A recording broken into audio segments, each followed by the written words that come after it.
توی برند پرادا به نظر من این سری عطرهای اینفوزیون، چون اسم فرانسویه اینفیوژن نمیگن، اینفوزیون تلفظ میشه.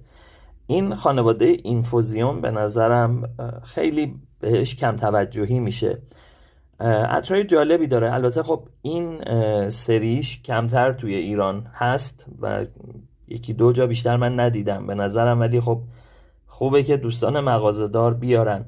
حسش رو بخوام بهتون بگم، کلن اون تم بوییش و اون امضای بویایی که داره این خانواده مثل اینه که اون صابونای نخل یا حالا یه سری صابونای قدیمی تر رو صابون خشک رو انگار رنده کردین، یه بوی شبیه بوی صابون خشک میده. گویا مثل که خود ایتالیایی خیلی این تم عطرای صابونی رو دوست دارن و اون حس ایتالیایی بودن رو داره. البته مثل که حالا قدیمی ترهای ایتالیایی، نه حالا شاید نسل جدیدشون. این ماندارین هست، یه حس خب بوی نارنگی مرکباتی داره با اون همراه با اون حس میگم صابونی که توش وجود داره. فلوق دورانژ میشه گلهای نارنجی اگر اشتباه نکنم. این هم تقریبا حالت گلی مرکباتی داره. این وتیورشه که همون حس صابونی که همراه با بوی وتیور، اگه اشتباه نکنم یکم هم دودی میشه کمی اون لالوها.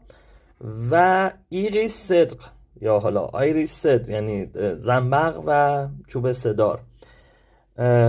چند تا قبلتر خب اینفوزیون بود که اون خیلی حس فقط صابونی و طبعا مثلا پودریتور داشت، اونا بیشتر زنبقی بود، ولی این یه مقدار چوبی تره و میگم این لاین به شدت برای بهار خوبه به نظر من. برای بعد عید میتونه جذاب باشه تا هوا خیلی وحشتناک گرم نشده.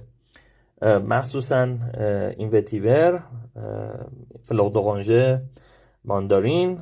حالا این چند روز مقدار هوا گرم شده، شاید بشه این ایریس صدق رو هم زد. لعنت به این تلفظا.